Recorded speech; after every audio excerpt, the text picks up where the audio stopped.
How much is your confidence costing you as an entrepreneur? Just think about it for a moment. All those sales calls that you may do or may not do because you don't have that confidence, or all the business opportunities that you're missing out on because you've got this bullshit belief in your mind that you're not confident enough. Well, in this episode, this YouTube and Spotify episode, I'm going to smash through that so you can go out there and make full maximum opportunity out of any opportunity.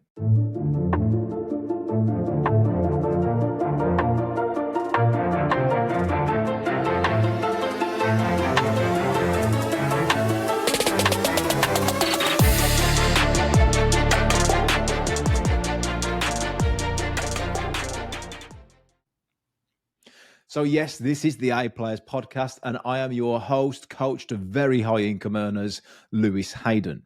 Now, let's talk about this then. Let's get real for a moment, okay? This is not some podcast that is going to either teach you about some psychology hacks around confidence, and also it's not some podcast that is just giving you business tips. This is a hybrid of both psychology and what it really takes to make a lot of fucking money when it comes to business. So I hope you're taking some notes on this, because I've got some notes in here, and I don't just wing this, by the way. There's a lot of preparation that happens for these YouTube episodes and Spotify and iTunes episodes. So I'm going to list out what I've come up with. So it's not just some winged thing, and you'll understand why I'm saying that when I actually say this in a moment. So let's get stuck in. So number one, if you want to have limitless confidence in any opportunity in business, you need to understand why the fuck you're doing this in the first place, right? So you'll probably think of the great book, right? There's a great book on this, Start With Why by Simon Sinek. Recommend you go and read it. However, you can go and read it. It's about leadership. It doesn't say fuck all about how you make a shitload of money, right? And that's why you're listening to this podcast, because you're an A player and you're going to join that 100K club. And if a lot of listeners now are in that 100K club, so we're going to smash it even further and go to the million club. What does this mean then? Why am I talking about the why?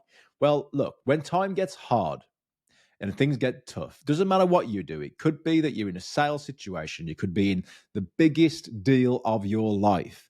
Or it could just be around doing the work that it takes to get the deal. So the prep work before it that you maybe don't want to do. You see, the hard work actually comes from doing that stuff to make sure that you are ready and you're fully confident in doing this. So understanding your why needs a bit of work as well, right? First of all, start with your values. What are your core values as a person? I understand my core values, and that core value can come down to one sentence. I believe that anybody should have the opportunity to step into fucking wealth. And look how I say that, because I mean it. And why do I mean it? Because I'm so passionate about it. Why am I so passionate about it? Because my biggest hate, and here's how you find your values, by the way, and your why. What is your biggest hate that you see in the world? My biggest hate is people turning up to work and going, oh, it's Monday again. Or thank God it's Friday. Or fucking Wednesday hump day. What a way to live life. If you're living your life hating the week and the stuff that you do, your shit is broken. Yeah. It's not a case of changing job. It's a case of your fucking attitude. Fix that attitude first. How do you fix that attitude? Understand why you do what you do. Now, the reason that you probably hating Mondays is because your why is not clear. Your why is probably around, well, you don't really understand. See, the amount of even high-level executives I say to, what is your big, hairy, audacious goal for the next 10 years? Oh, I haven't really thought about that. It's a great question. It's an interview. You should fucking know this sort of stuff, right? When somebody can tell you their why of why they do things, then instantly you know that person is driven by the right thing. And it may be something that doesn't match the other person, you know. Let's say you were going for an interview and it didn't match that interview. Went, oh, okay, that's an interesting one. That's not my why. It doesn't matter. Yeah. The whole point of an interview is understanding if that vehicle is right for you and you're right for them. So cut the bullshit. Figure out your why you do what you do.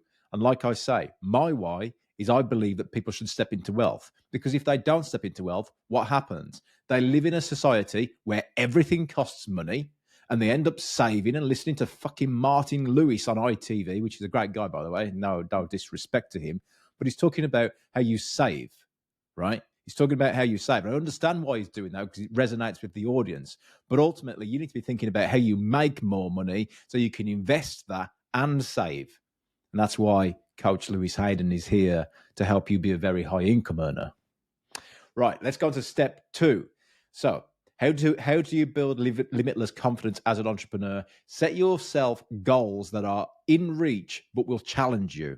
Okay, so the amount of I like the podcasts that are out there around people, and a lot of big American entrepreneurs, shall we say. And the thing is they're talking about how they're going towards $1 billion. That doesn't resonate with somebody who hasn't even made their first million yet. Okay, and the stuff that they're teaching you is just for likes. Okay, so they're showing the Ferraris and the Lamborghinis and all these, and the Rolls Royces and things like that. But let me tell you, even if your business makes $1 million or 10 million, you still won't have that stuff. So it's not the driver, because what happens is that when you're approaching that and you go, well, hold on a minute, I haven't got my Lamborghini yet, then that doesn't serve you. Okay, unless you really, really want to get that Lamborghini, but it's not the deeper purpose, is it? Think about it. Is it just about ego so you can show it off? Or is it about achieving a goal? Because if it's a goal as a milestone that you go and get that car, then great. But don't put yourself into fucking debt over it. The why is a lot deeper than that. The why is a lot deeper than that. However, the second step I'm talking about now is to make sure that you put the goals that are in reach of where you want to get to now. So perhaps it could just be get a nicer car, a better version of it. It could be the Porsche that you wanted, for example, rather than going for the £250,000 Lamborghini or the $500,000 Bentley or Rolls Royce. You see, the thing is here, you've got to set the goals so you feel like you're achieving more often. Because if you put too bigger goals in there, they're out of reach and you don't achieve them. Here's the secret. More smaller wins more often will help you be successful. Okay, so let's go on to number 3. Put yourself in uncomfortable situations. Do the things that you've never done. You see, something that I study as part of my academic world that I don't really talk about on this podcast is that I research what makes successful entrepreneurs and executives very successful. And what it comes up with is that the people that are more successful push their boundaries. Yeah, they don't stay within their comfort zone. They find out what makes them uncomfortable and they do more uncomfortable things more often. Why is that? Well, when you do more uncomfortable things more often, you're expanding your mindset, you're expanding your horizons, you're pushing the limits. And then when something does come up, which is minor uncomfortable, you fucking smash it. You go straight through that brick wall as though it's not even there. Why is that? Because you've done bigger things that have tested you in life. Now, these don't have to be business things, by the way. Here's a secret. Things like going on a skydive. Things like you got to go and do something a little bit out of the ordinary today. Yeah, something that you've never done before. Yeah, things that just push you and make you a little bit uncomfortable. Doing a podcast, going and doing a public speaking event, going to a new networking event, meeting a lot of people. Hey, Lewis, I don't like people. I like to do this. Yeah, neither do I, really. Yeah, I'm doing a podcast right now. I like my close circle. And if people want to be in that close circle, then great. But that's something that I've had to recognize now that is a weakness of me. Now, people say, Lewis, should you work on your strengths or your weaknesses? You work on both, right? You take your strengths and make those strengths the key thing that you do, right? Because if you don't like it, then you're not going to do it all the time. So the strengths are going to be something that you do over a long time, yeah? Because you'll naturally do that and naturally gravitate to that. Doing the things you don't like to do, your weaknesses, need a little bit of drive, a little bit of motivation to step out of there and do it. Right. So the key to that is that you don't want to be doing that all the time, because what will happen then is that you just won't want to do it all the time. That makes sense. So the things that your weaknesses, you still do want to drive and do them, maybe one a quarter, push yourself to do something that you've never done before, because those weaknesses will also make you a stronger character so that you can start to plow through. Because ultimately, look, if you're going to start building big businesses, or if you're going to start being a high income earner, then you're going to have to start getting used to doing uncomfortable things. And by doing that, will raise your confidence as well. Number 4, learning and prep. I said to you at the start of this, I've made show notes to every episode that I do. It takes me about an hour. I know that there's YouTubers out there that take days in creating show notes. Why is that? Because preparation is key, right? Learning and preparation. When you learn something, when you go and do the things like I just mentioned in that previous point, stretching the comfort zone, you're preparing your mindset, you're preparing your character to take that stuff on. You see, the amount of people that I see get up on stage or try and host a business meeting just because they deserve a fucking title in the business, or they get a new job and they get in there and they just look stupid in front of people, right? Why is that? Because they've never done it before, because they've never done the small things. They've never prepared. Yeah. How do you start preparing? Well, Lewis, I don't have the opportunity to do a public speaking event or skydive or whatever. You have the opportunity to read a fucking book. You have the opportunity to watch YouTube videos like this. You have the opportunity to subscribe and listen to podcasts and get them around your environment, rather than listen to bullshit radio from some music from the 60s and 70s over and over and over again, yeah, that you don't even like. Start thinking about it. How do you start to shape so you can learn more often and be prepared? Number 5, if you're going to get more confidence, you need more consistency. End of. Look, I hear people talk about this, and there's an argument around it that, Lewis, you need to test and measure, and if it's not working, why do you carry on? The definition of insanity, Lewis, is this, this, and this. Yeah, that's also counterproductive, because people think, I mean, it's subjective. And what I mean by subjective is it's in someone's mindset what the time period is that they should be doing stuff before they try something new. Okay. So if you look at marketing, for example, go and look how many podcasts I've got and how many YouTube. This is episode 40 on my podcast. Did you know that just to be in the top 1% of podcasts in the world, you just need to make it past episode 20? Why is that? Because people stop. People give up. And they give up because they talk themselves into this is not working and it's not the right thing. Yeah. I've been doing podcasts for years, not just this one, by the way. This is episode 40. I've been doing this one for around 6 months. But my previous podcasts, I've done hundreds of podcasts. Okay. Consistency. Do podcasts work? Well, yes, because I've got thousands of listeners now. There's like 30,000 plus views on YouTube, right? So back to my why. As long as I know that that person doesn't even have to subscribe or like anything, as long as I know it's made an impact, positive or negative, because I get a lot of hate for this stuff as well. But all that matters is I've made them think a little bit differently.